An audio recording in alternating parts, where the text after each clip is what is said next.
Okay, good morning guys and welcome back again to our channel. For today's video nga guys, so meron tayong i-unbox na item at i-reviewin natin, no? Testingin natin. So yun, bumili nga pala tayo ng bago nating gimbal para sa pagbablog natin, no? Para hindi na masyadong maging shaky yung maging kuha ng video natin. So bumili tayo ng TNW Q18.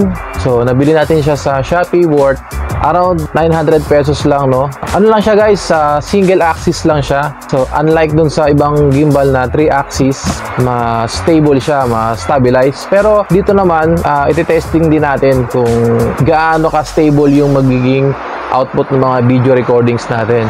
Papakita ko sa inyo yung magiging output. So yun guys, no, wag natin patagalin to. I-unbox na natin tapos testingin na natin to guys. So yun, tara, subukan na natin to. Okay guys, ito na.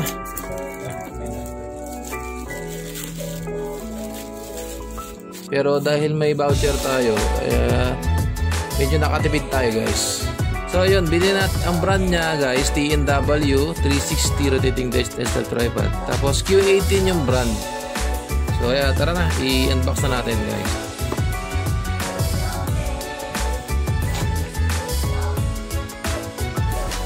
Okay guys, pagbukas natin, meron siyang QR code, tapos may manual, user manual. Ayan, yung mga instructions kung paano siya gamitin nandito, basahin nyo na lang. Nandito na yung pinakang gimbal guys, yung pinakang unit. Tingnan natin kung meron pang kasalo sa loob. Ayun, nandito yung ano niya, cable para ma-charge nyo siya, no? Type C siya. Ayan, tapos kukonektan nyo na lang to sa charger. So ito na guys yung pinakang selfie stick or yung gimbal. Yan. So yung paggamit sa kanya ganito guys, no. So meron siyang dalawang ano rito, may dalawang adjacent, no guys. Ito para dito sa upper part. Ito naman yung para dito sa lower part. Pag i-on yung holder sa yung gimbal, pag i-on nyo, andito yung power button yan sa baba. So meron siyang power button dito guys, ito, no. Ito siya, no. So pag in-on nyo siya, pag i-on nyo siya is press and hold nyo lang mga 3 seconds.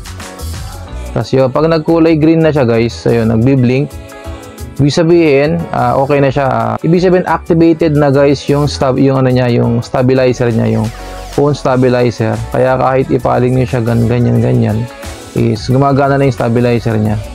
So paano magamitin guys? So una mo natin gagawin, i-deactivate muna natin yung stabilizer niya. So para ma-deactivate yan guys, pipindutin natin dito sa power button ng 3 beses.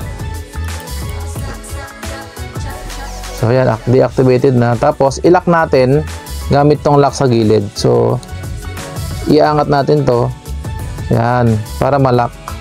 So hindi na siya gagalaw. May lalagay natin to ng maayos guys. So lagay natin to. So dapat yung camera malapit dito sa may power button nung gimbal. So dito dapat ang location niyan guys.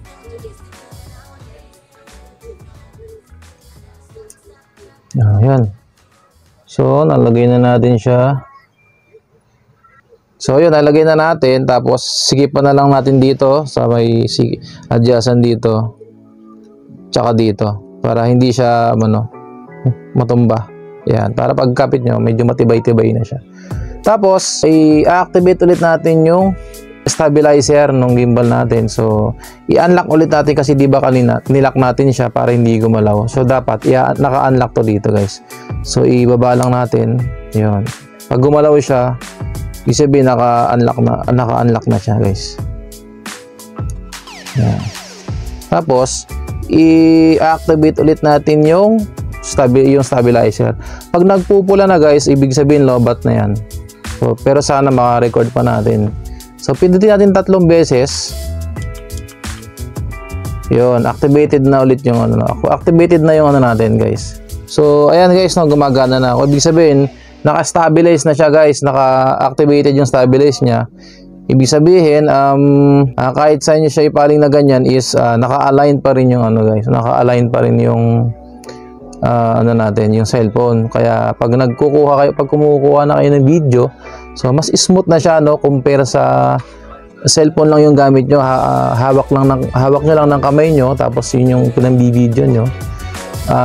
Mas shaky siya, pero pag ito yung gamit nyo, tapos naka-activate yung stabilizer nya, mas okay siya guys, mas smooth yung pagbibideo nyo. So, pwede nyong pwede nyong portrait mode or landscape. Pag gusto nyong i-landscape, pindutin nyo lang ng isang beses yung guys, yung power button sa likod. Ito. Turo mo kami. Pindutin lang isang beses yan.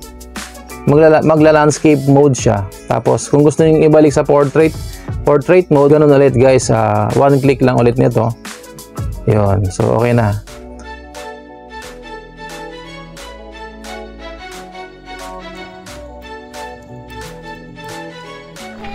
So, yun guys, no. Bali, tinesting na nga natin dito yung TNW Q80 natin, yung gimbal natin, no. At so, tinesting ko siya habang naglalakad ako dito sa medyo malapit lang dito sa amin, dito sa may palengke. So, observe nyo na lang guys kung gaano kaganda yung stability niya guys.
Okay, ito naman yung selfie mode ng video recording natin.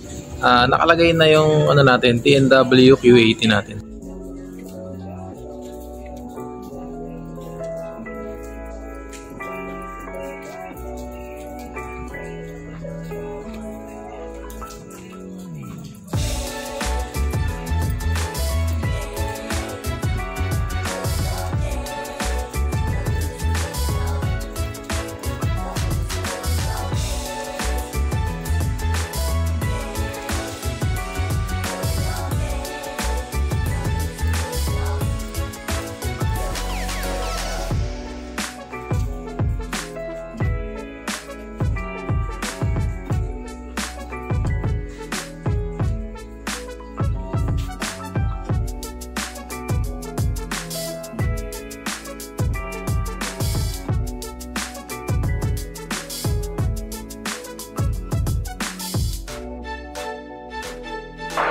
At yun na nga guys, na testing na natin, no. Nakita nyo naman kung paano siya i-operate, no guys. So yung may mga instructions din naman dun sa package, no, pag binili nyo tong gimbal, tong TNW Q18. Pag binuksan nyo, may mga instructions din naman. So, pero pwede nyo nang pagtyagaan yung review na ginawa ko, no, kung paano siya i-operate. Tapos, ayun, nakita nyo rin kung gaano siya ka-stable, no. So, may mga limitations din naman, no, kasi nga single axis lang din to. Unlike dun sa ibang gimbal na 3 axis, mas talagang stable yun. Pero dito guys, dun sa price niya is para sa akin, sulit na din siya para sa akin. Kasi guys, no, kahit papaano, may improve na niya yung quality ng video natin, no, hindi na ganun ka shaky. So ayun, kung gusto nyo rin bumili nung TNW Q18 guys, kung gusto nyo rin bumili, ilalagay ko na lang guys yung link dyan sa baba kung saan ko siya binili. So sa Shopee ko siya binili. So, kung hindi nyo maklik yung link, copy paste nyo na lang yung link dun sa Shopee. So ayun guys, hanggang dito na lang tong vlog ko. So ayun guys, kung bago ka pa lang sa channel ko, no guys, at nagustuhan mo tong video, don't forget to subscribe, like and share na rin guys. So yun, maraming salamat sa panonood guys. Sana nagustuhan nyo to. Salamat at paalam. Bye bye.